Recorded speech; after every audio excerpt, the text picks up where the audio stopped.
and I stall, pause. My eyes crawl to a table.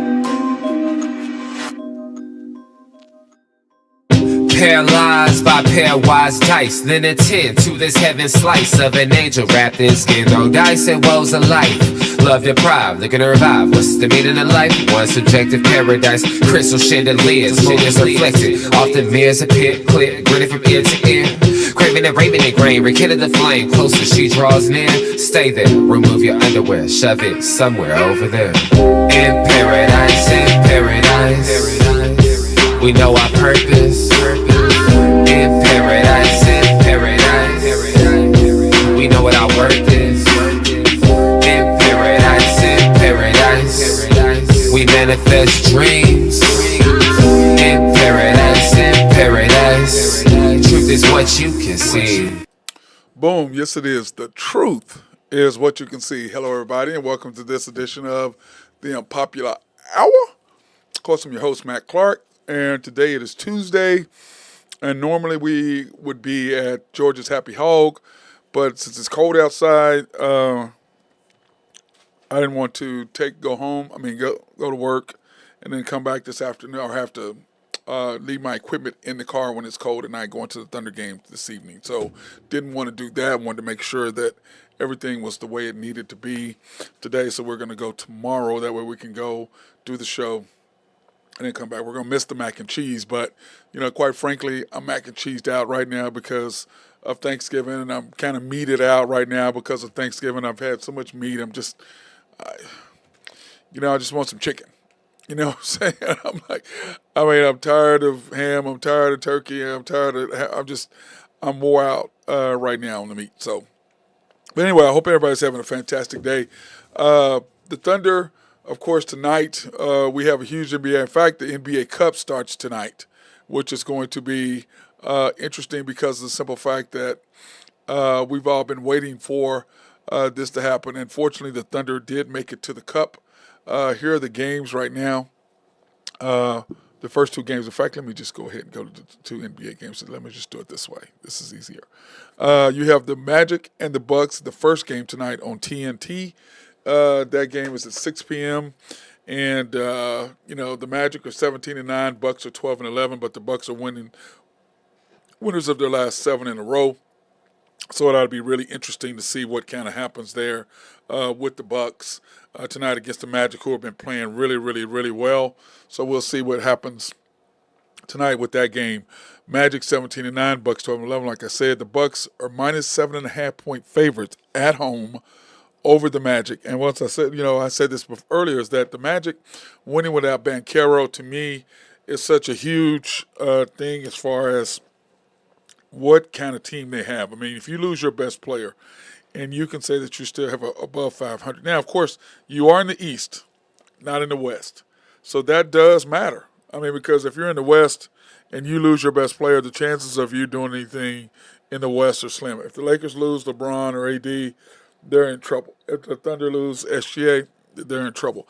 The Mavericks, if they lose Luka, which they have for a couple games, but they still, I think, were even 500 without Luka. So, but if they lose him, then that's kind of how you have to look at that. But to say that what they've done this year as far as a team has been pretty incredible. I believe what they've done. Mavs and the Thunder, of course, tonight at our spot at home, and I'm looking forward to that because, the Mavs beat us the last time. Now, of course, it's one of those things that let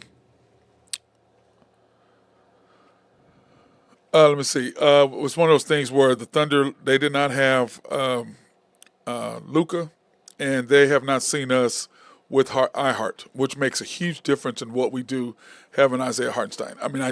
We're just a completely different team, and that's why I said once we get back Chet to go along with iHeart, this team is just going to be said, hey, Burgess, good afternoon to you. Appreciate you coming on today. Our team is going to be a completely different team because of the simple fact of what Chet, the uniqueness of Chet and what he brings to us offensively, defensively. He spreads the floor because he can knock down threes. He also defensively, you can put iHeart on the big man. You can have Chet at the 4, kind of what the Thunder used to do when we had the big man in the middle, and then you had Ibaka coming off the side. So talking about Kendrick Perkins. Kendrick Perkins could guard the big guy, and then you have Ibaka, at the four coming out blocking shots. I think the Thunder have the same type of thing going on here. So Thunder 4.5-point favorites, over under 230.5. That's as of about an hour ago. So I don't know if that's kind of how it still is going to be, but that's the way it looks as of now. So anyway, here are the things with the Thunder.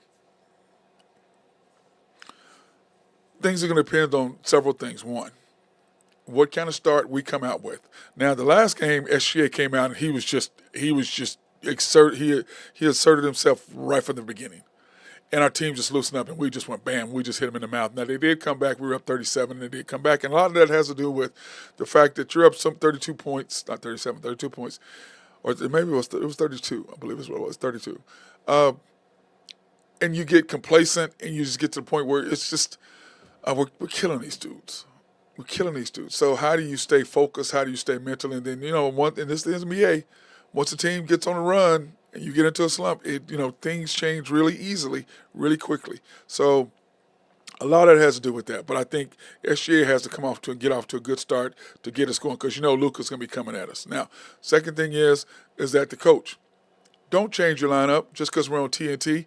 Don't play J-Dub the whole first quarter. You ain't played. The only time you play him was the last time you did that was on ESPN. So J-Dub gets all the main minutes when we're on national TV because they're trying to promote him. Hey, F that. Keep your same lineup. Keep you in flow. You put SGA the whole first quarter. You take J-Dub out with about 6 minutes or so to go in the first quarter. You bring it back in with a minute to go if you need to. If not, if we're rolling, then of course you kick them out and start the second quarter. That's what you do. Now, I don't think you need to play A.J. Mitchell and J-Dub together. A.J. Mitchell and SGA, I don't like that lineup. I don't like the way it looks. To me, you do SGA, Caruso, Kaysen, Wiggins, and Dort if you're going to go small. If you're going to go large, then you put Isaiah Hartenstein. And you put I-Hart in there, but you tend to play I-Hart with J-Dub, not with SGA. So to me, that's your best five.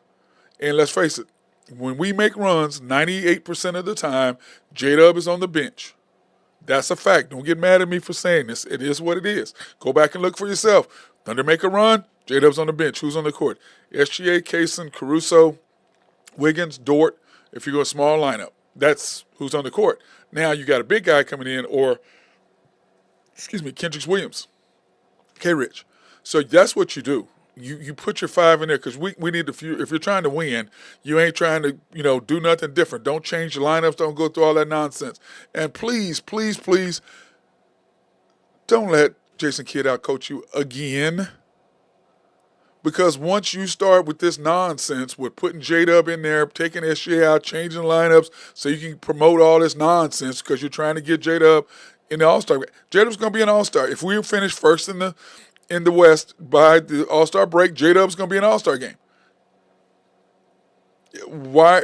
That makes no sense. Now, if Chet's here, then Chet and SGA are going to be All-Stars. And then I can see then you make sure you're the head coach so you can bring J-Dub in as the third guy. 100%. But right now, J-Dub is going to be an All-Star simply because why?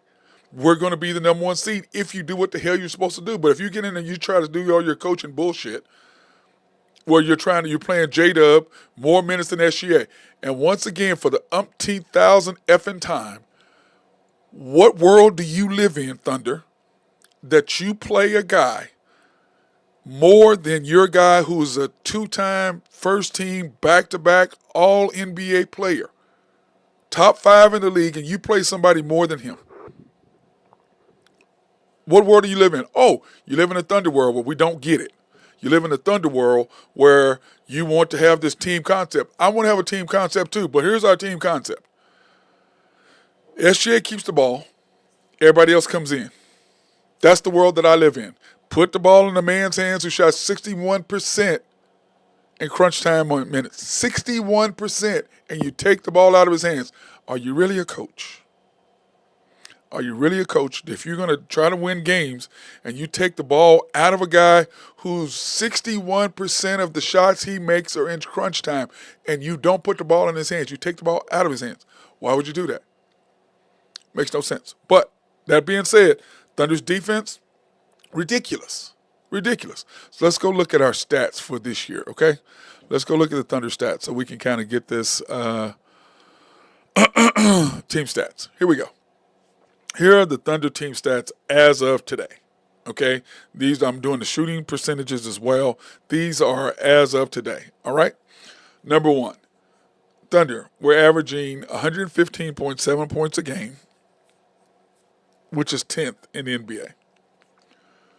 Field goal percentage, we're 12th, shooting 46% from the field. Remember last year we were second or so. 3-point percentage, we're 19th, 34.7%. Free throw percentage, we're third, which means what?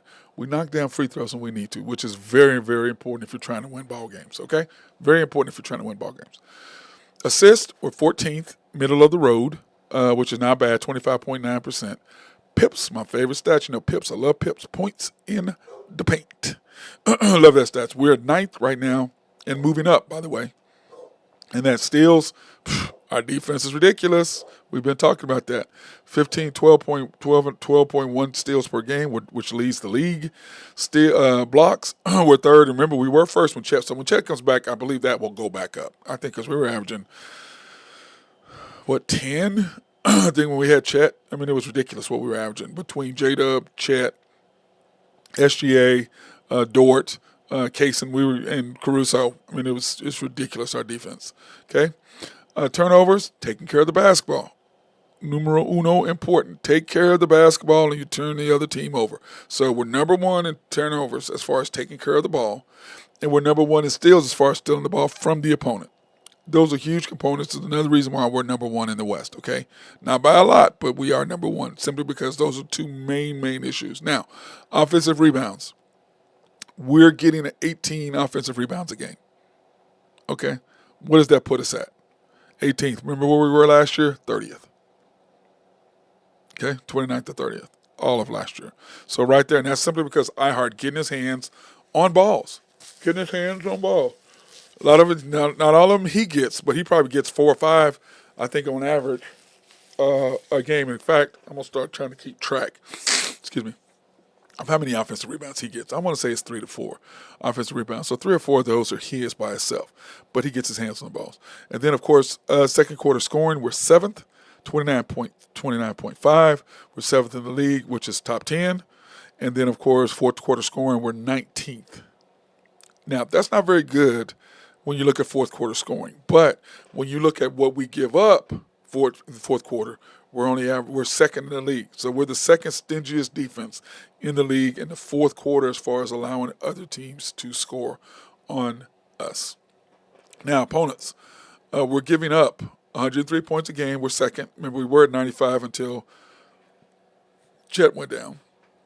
And then field goal percentage, 42.6. Now, I'm going to go back to giving up those points. Now, remember, Chet went out, and we didn't have iHeart for a minute, and then Caruso went out. So I want to say of our first, 15, 18, and 5, for our first 23 games, we are what? We've had our whole team together, nada. But with Chet and without Hartenstein, I want to say we played 8 games together as a group, and we were stellar. We were really, really stellar. So that will go down. Field goal percentage, we're number one. Because what? Remember the 3 things we talked about that the Thunder needed to do? This is 2 years ago.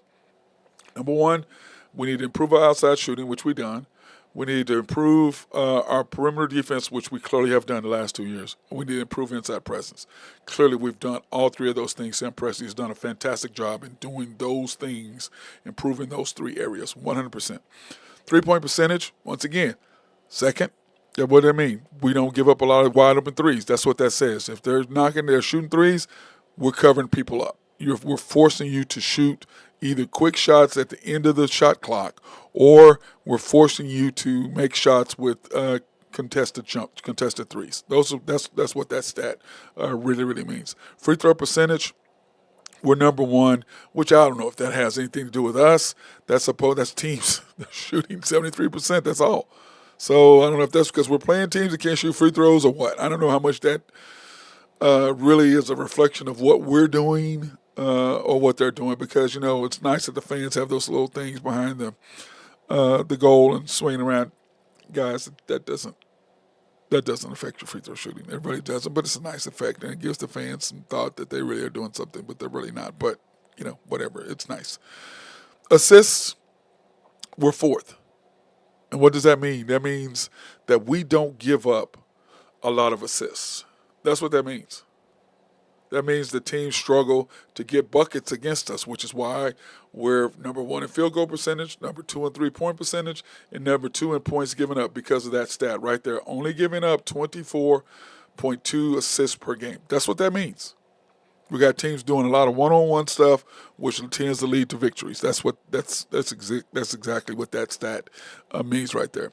Pips, we're number one in giving up pips, points in the paint. Remember, we're ninth in getting points in the paint, and we're number one in giving up points in the paint. And that's what we talked about. Outside shooting, perimeter defense, and inside presence. That's what that means right there. Steals. We're only giving up 2.2 steals per game, which means we do what? The stat right across from it, taking care of the basketball. We take care of the basketball. That's what we do, okay? Blocks, we're middle of the road, so, this is the NBA, and you're going to get your shot blocked, okay? That's what that means. You're going to get your shot blocked, okay? Then turnovers, we're ferocious. We are ferocious. 19.2 turnovers a game is what we average. That's us turning the other team over. That's not us. Remember, we're number one in taking care of the basketball, and we're number one in taking away or forcing turnovers on opposing teams. And a lot of that has to do with the fact that Caruso and Kaysen get their hands on a lot of deflections, along with Dort and SGA. But those two are really ridiculous as far as what they give up offensively. So, defensively, getting their hands on balls, allowing us to get turnovers, and allowing us to do the things that we do. So those two guys have been really, really tenacious in what they've done defensively. So you got to give them all kinds of love for what they're doing, those two, Caruso and Kaysen. Okay, then we go into, and I'm sorry for you guys that are listening. I hope y'all can follow what I'm saying, okay? And then offensive rebounds, once again, giving them up. We're 30th, but that'll be fixed when Chet gets back. But, it's okay because points in the paint, look at that. We're only number one, but giving up offensive rebounds. So just think, if we cut those offensive rebounds down to, let's say, 20th, 23rd, somewhere around there, and we get it to where we're 15th or so, let's say we're 18th. So we're 18th in getting offensive rebounds, and we're 18th to 20th in giving up. Then that points in the paint is going to go down even more, and that means our winning average is going to go farther, okay? Now, second quarter scoring, we're fourth in the league in second quarter scoring and second in the league in giving up fourth quarter points. So a lot of it has to do with how we close out the half and how we close out the game. That's what second and fourth quarter points mean, opponents. So we're fourth in the league of only averaging 26.7. And then 24.8, which is what we give up. Those are the reasons why the Thunder are doing what they're doing. Now, in shooting percentage, which is what our team is doing individually, and I said that the one thing that I need to add in here, I need to add in rebounds but I don't know how I'm going to do that. I'd have to take out something in order to make that graphic happen, okay? So I'd have to add steals, but I think we're worried about shooting percentages where we're at, and that's what this reflects. It's more of our shooting than anything else. SGA averaging 29.8, shooting 50% from the field, 32% from three. And that went down a little bit after his 1 for 11 or whatever ridiculous thing he shot in Toronto. It was terrible. But 85%, which is down from him. He was at 89, and then he went, 5 for 11 or 5 for 12, whatever, something stupid from free throw line. I don't know if he's ever missed that many free throws in a game in his life. J-Dub, his points are going up. He's averaging 22 now a game, 51% from the field, 39% from three, playing really, really well. 80% from the free throw line, that's going up. Remember how that was really, really low, and Nathan and I talked about that on after the storm. So that's going up right there, so you got to like that side of it, okay? iHeart. 11.8 points per game. As he was averaging 15 there for a minute, and then that's gone down for where it should be. He doesn't need to be at 15. He's probably 10, 12, in the 9 to 11, 9 to 12. Because we want him really getting offensive rebounds, kicking the ball out, giving us extra possessions, kind of like what Steven Adams used to do for the Thunder. So that's kind of what we want from iHeart. 56% from the field. He's 0 for 2 from 3. And I'm okay, but he's got to knock out these free throws. It needs to be about 70%. He cannot be at 60. That's just going to kill us, because what happens at the end of games, if the games are tight, they're just going to foul him. So he's got to up his free throw shooting percentage, and that's something that he's going to have to work on. But you can't get into his head with it, because if you get into his head, then he's really not going to be able to do a whole lot with it if that does that. So we don't really want him doing that, okay? Dort, 9.8, 41% from the field, 39 from 3. 82% from the field. Dort averaging about what we think he should average, but bro, 41%, 39%. You need to be making. You should need to be shooting in the 40s in your 3-point percentage. Okay, Wiggins 39, 9 points, 45, 39. So he's doing really well as far as all that's concerned. So those are the stats that you look at in Kaysen and Caruso. Kaysen's stats are coming up, and so are Caruso's when you look at what the Thunder are doing. So. Now, in our next 10 games, I'm sorry I'm doing all this stat stuff, but in the next 10 games, you look at what the Thunder have. I added the Mavs game in here that wasn't previously in there because we didn't know who we were going to be playing. But we won our last 3, and so that's where it stands right now with the Thunder and what our next games are, which is we're focused on what's happening now. So what I like about what our team needs to do, and you can see, and the reason why I did all that, I wanted everybody to I wanted to give some context to what I've been saying about what the Thunder are doing, okay? What we're doing defensively, what we're doing offensively. I want to give you some context of numbers that really dictate what I've been saying about the Thunder and what we're doing, because we're winning, number one, because of our defense, 100%. Our defense is what we're winning. Number 2 reason why we're winning is Caruso has fit in well, and what we talked about, the difference between the Thunder and the T-Wolves, the Thunder and the Mavericks, and the Thunder and the Knicks, because those teams made the big acquisitions this year, okay? The Knicks, the reason why they're doing, they added Cat last night. In fact, they beat the Raptors last night in a good close game, and Cat closed the door on them. Talking about Karl Anthony Towns, hit a 3 to basically end the game for him. In the game against the Raptors. The Raptors, you know, they're a good team, but we pretty much handled them. So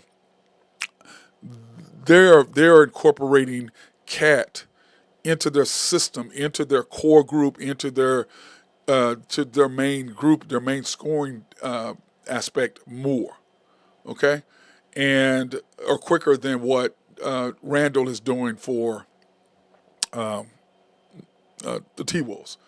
Now, I didn't like what the T-Wolves were doing. You adding him in there, I've never really liked Randall's game. I just haven't. I've never really liked his game when he got drafted by the Lakers. I didn't like that pick, and he's just not. I don't know if I'm not necessarily a fan of his, but that's kind of how I look at it. So, I don't think they're having a tougher time integrating him into their inner circle, into their core group. And the Knicks have done a quicker, easier job of integrating Cat into their core group, because their core group now really is oh my God, what's his name? Left-handed guy. I'll think of his name when I'm not trying to. Anyway, they've done a good job, because now it's those two. Whereas when you look at the other side, Randall is having a harder time, because he's more of a bounce, ball in my hands, multiple dribble type of guy to make a move. Now, when you look at what Dallas has done, Dallas has added another shooter, a perimeter shooter, because what they're saying is, okay, Luka, nobody can guard him one-on-one. Kyrie, nobody can guard him one-on-one. So they're going to make you double, and then they're going to kick it off. And then you've got Clay shooting. And then you've got your other big shooting. You got Kleber, he can shoot the ball. And so and then, of course, oh my God, what's his name? That kills us every damn time. He says, can't score against anybody else except us. He just kills us. And Dallas native, and I'm proud of him that he grew up in the Dallas area, and the fact that he can actually do a bunch for his team, because to me that matters when you can do that, when you can grow up, and you kind of grow up like if the kids grow up today. What are you growing up to be? You want to grow up to be a Thunder fan, And you want to grow up to play, if you're a basketball player, you want to grow up to play for the Mavericks. I mean, play for the Thunder. That's what you want to do. That's what I'd want to do. I mean, wouldn't you? I mean, that's what I'd want to do.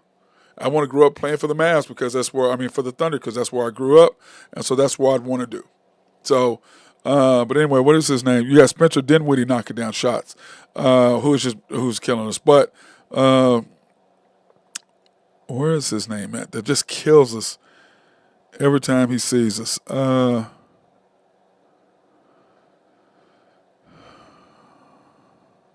course, Daniel Gafford and stuff. That'll be done a little bit. P.J. Washington. That's what I was thinking of. P.J. Washington.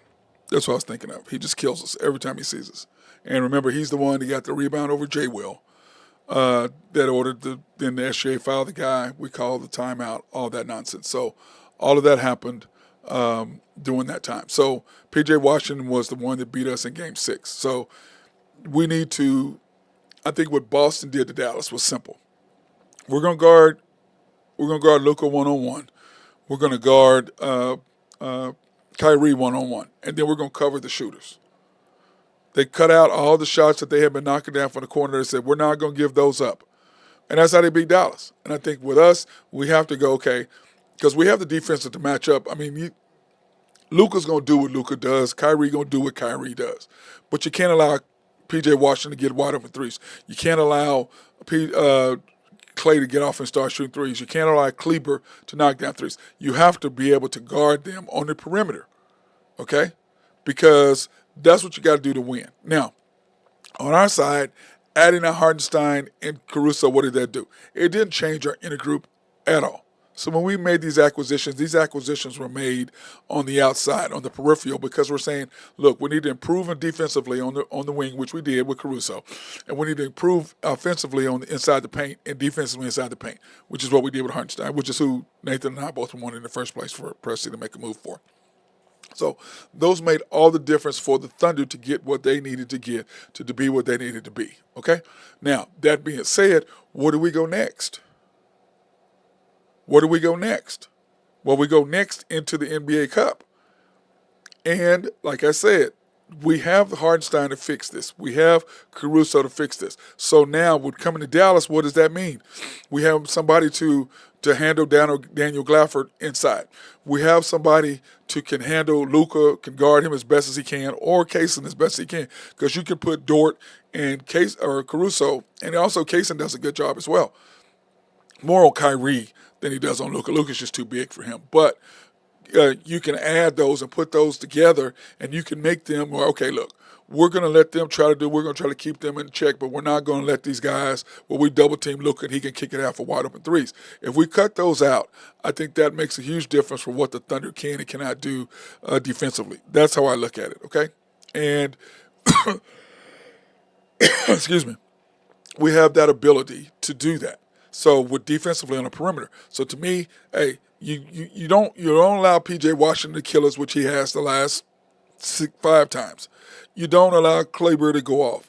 And then you cut out the middle. Now, the problem is when we go small, when it's SGA, Kaysen, Caruso, Wiggins, and Dort, or K-Rich, okay, that's when we get in trouble because we're so small and they're 6'11" and athletic, and they just kill us in the paint.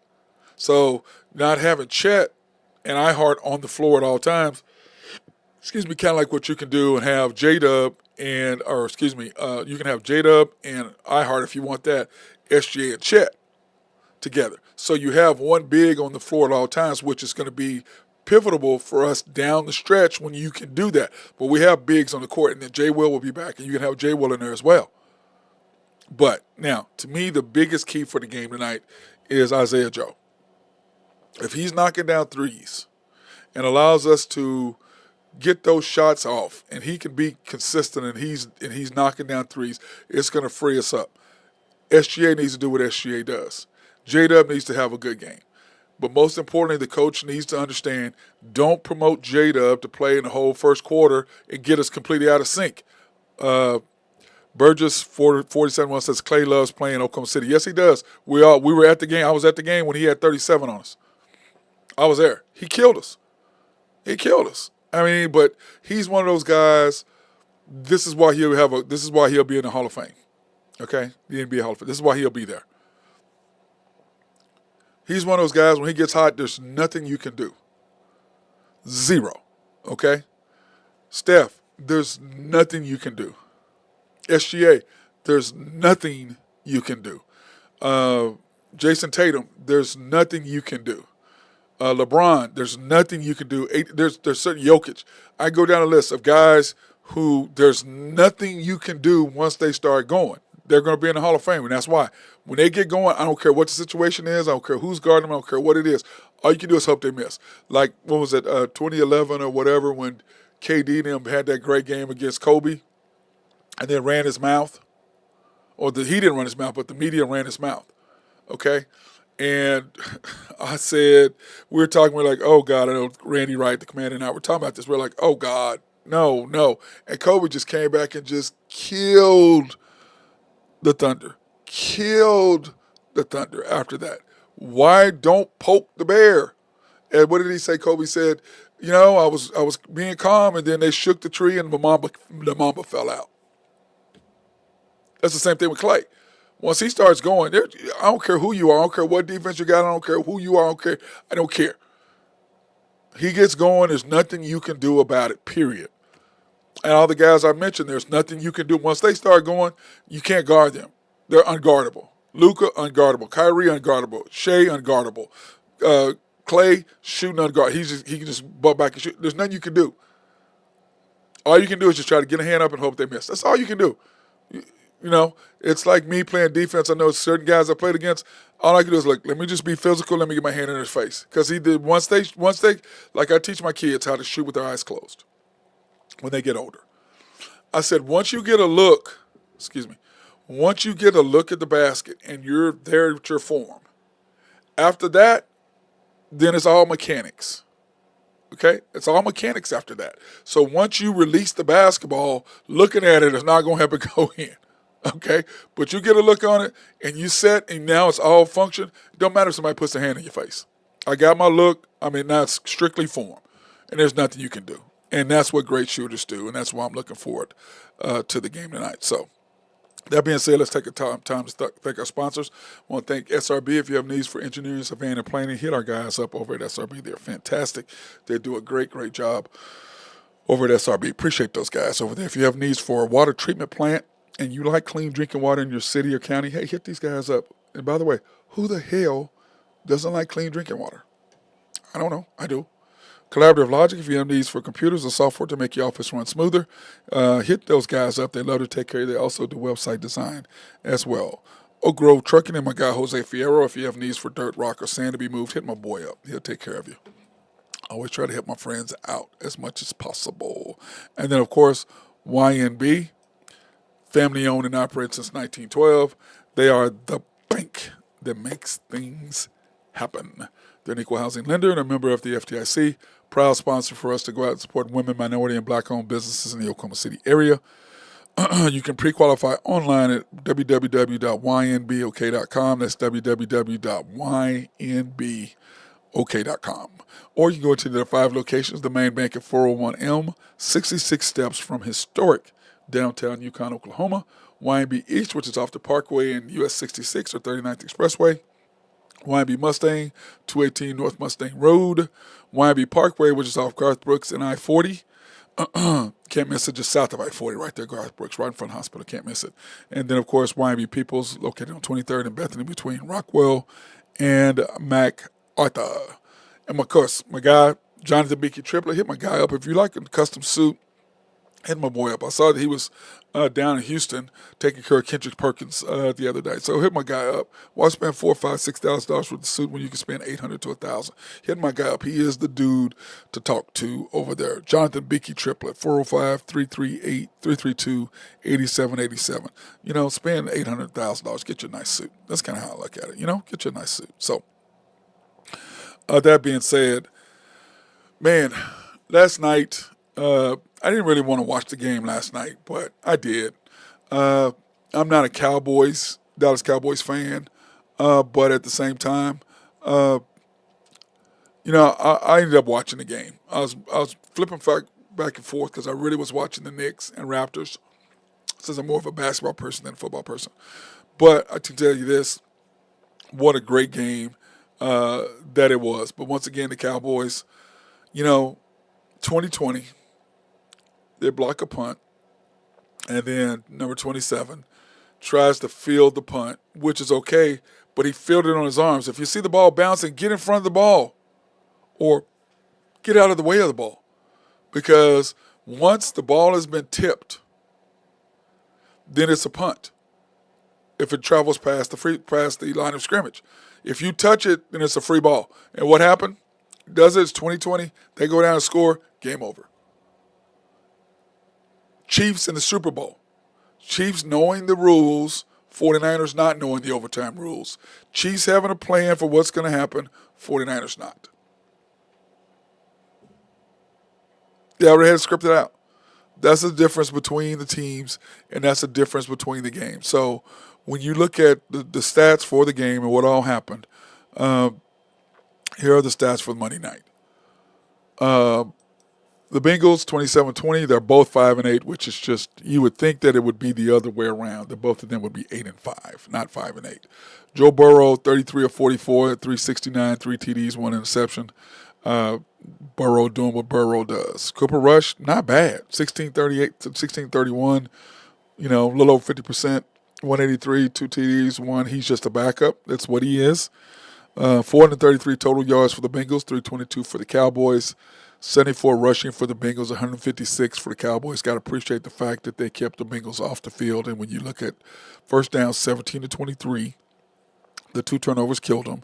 But 33-11, they had about 33 minutes and 11 seconds. Cowboys 26-49.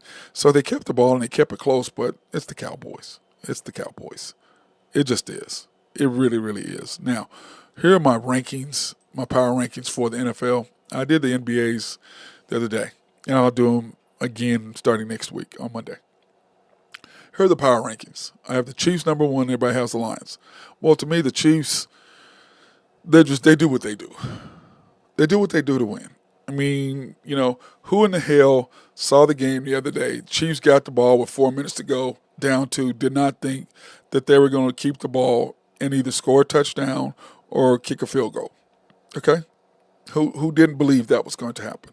Who didn't believe that every time on third down, Pat Mahomes was going to keep the drive going? Who didn't believe that?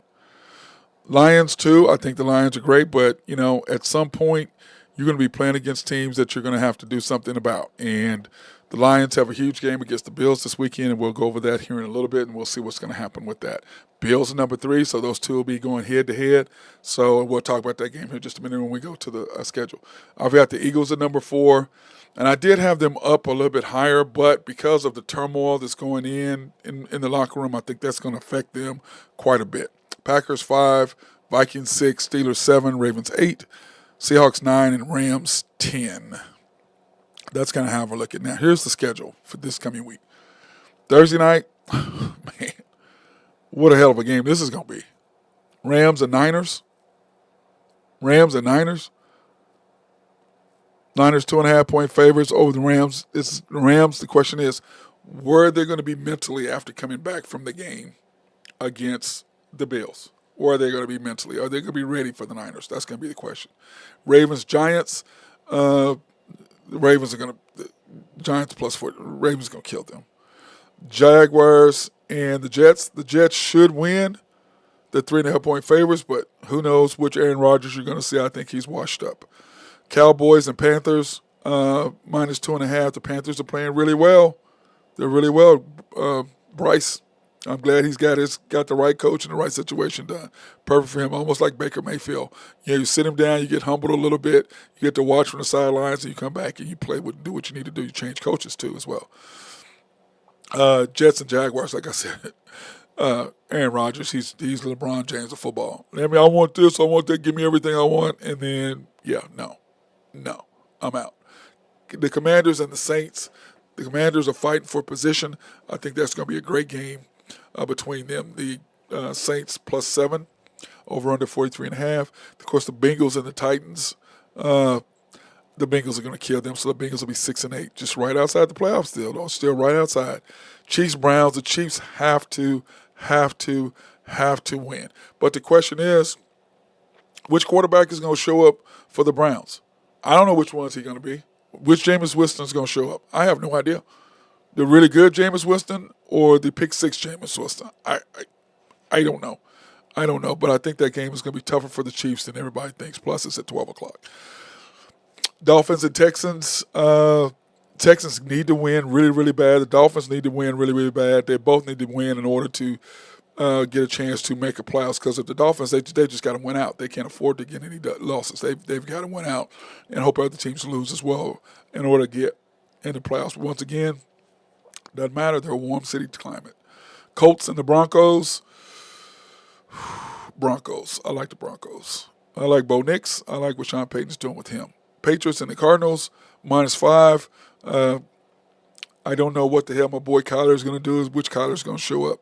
Bills, Lions 1.5 point favorites. Like I said, that game is going to be a game I will be watching that game. Buccaneers and Chargers -3.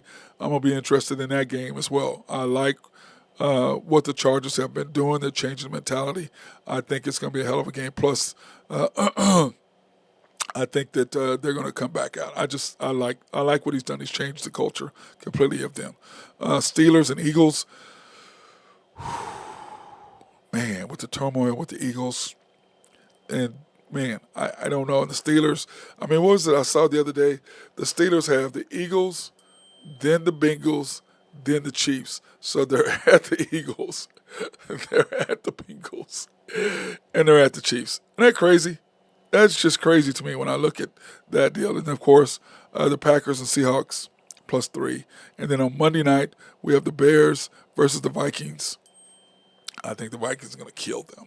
I like Caleb, but they're going to kill them. He's just not right. And then, of course, the Falcons and the Raiders. Who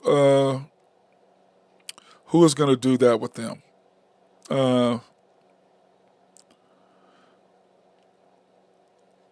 I don't know. I just don't know about that. I really don't. I don't know how I don't know how I feel about that. I really don't. I just don't know. I don't know. And then, of course, here's the big news. And I don't know if he's actually done it yet, but I know he's agreed. Bill Belichick has agreed to accept the job at North Carolina. Now, whether he will or not, whether they'll ask him or not, because he gave him some. I think they said it was 53-page. Deal or whatever, but I mean, dude,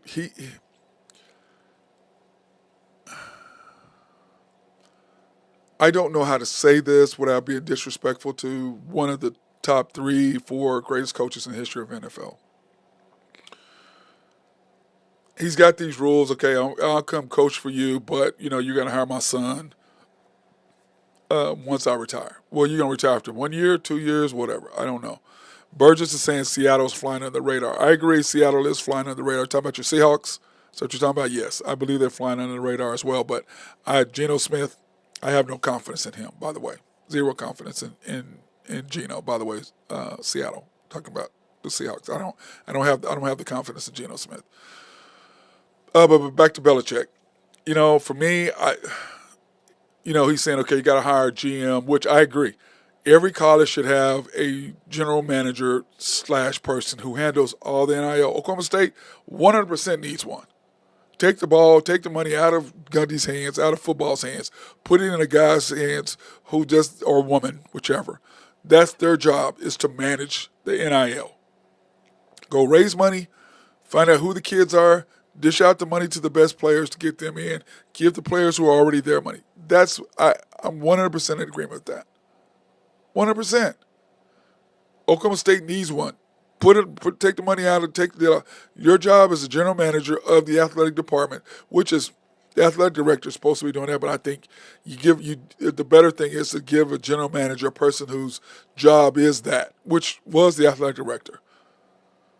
But I think you need to keep your athletic director and let him be in charge of all the scheduling and all of that stuff and putting the team, all the stuff together. Get your general manager, that's what their job is, to manage the money of the athletic department. The AD comes in and says, hey, we need this, we need that, we need this. The coaches, because I know the Coach Lutz, I talked to him about it in basketball. Matt, we have no money. We can't go get him. And I said, listen, Coach, I'm going to tell you two things. Number one, if you win, there are basketball alumni people out there will make sure you get the money. Because people miss when Coach Sutton was there. Remember, we had a 13-year waiting list, and then you hired Travis Ford and you kept him on, gave him an extension for whatever reason. Then you had Underwood. You have 2 sellouts, which you hadn't had in 7 years, and then you don't pay him. And you pay Gundy. It's pathetic what they've done. Give me somebody who's outside of the Oklahoma State mess. Give me somebody in that is from Texas or from Michigan or from Ohio State or from Alabama. Or give me somebody who understands what the hell it means to be an athletic program and says, look, we want to hire the best coaches in every sport. What does Castiglione do? They hire the best coach in every sport. They don't care about nonsense. We want every sport to succeed. If every sport succeeds, that makes the university that much more money. You get more people who want to come in because you got more sports that are winning. That's what the hell that means. But does it start with football? 100%. You have to have the football program because they average 40-some thousand. But in Oklahoma State, basketball, baseball, wrestling, then football. Oklahoma State, like with OU basketball, you had Wayman Tisdale couldn't fill it out. You had Blake Griffin couldn't fill it out. You had Trey Young couldn't fill it out. We had Barry Sanders and Barry Sanders and Thurman Thomas in the backfield couldn't fill it out. Really? You had a national championship team that should have won the title in 2011 or 2012 or whatever it was, couldn't fill it up.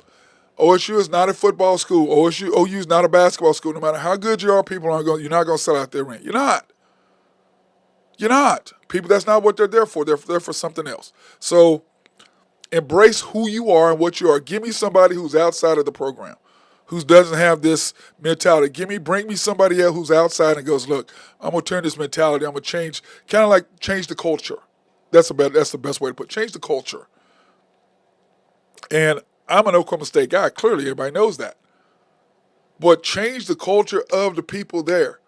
Why would you give the football coach a lifetime contract? For what? Wait a minute, let me see. The greatest coach of all time, Nick Saban, he didn't have a lifetime contract. Now, it may have been stated off there, but it wasn't written in stone. Come on, people. Football is not the Oklahoma State sport. It's just not. No matter what they do. And there's one other thing. Why don't the players come back for football? Why don't they come back for football?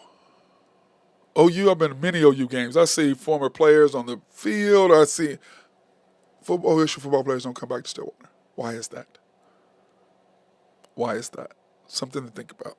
So, that being said, I'm out of here. I got to go get ready for the coach train my kids today and get ready for the Thunder game tonight. Hey, come up, rock the Thunder. Hey, come support our boys tonight. Got to beat the Mavericks. I want to see us go to Vegas. I want to see us win the cup, if at all possible. That's what I want, okay? That's what I want. That's what I want for the Thunder. That's what I want for our fans. Why? Because I believe we deserve it. I believe we deserve the NBA Cup. I believe we deserve the chip to win the championship. I believe that. Okay? But, once again, I saw somebody talking about changing coaches because you got to get the right coach. Listen, I like Dagnall. But, look what they did before. Okay? You look at other teams and what they did. You win 50-win games and you fire your coach. Why? Because the team is here. The coach is not going to take us to the next level. He's taking us as far as we can go. Give me a coach that can take us to the level. Understand one thing. Our best player is SGA. Everything runs through him. He shoots 61% in clutch minutes, and you take the ball out of his hands, and you are a coach. Think about that for a minute. You're a coach, and a guy who shoots 61%, makes 61% of his shots in clutch time minutes, and you take the ball out of his hands in clutch time, and you're a coach. Just saying. Excuse me. Hashtag just saying. Hey, everybody have a fantastic day. Hey, go to the game tonight. Support our boys. Support the Thunder.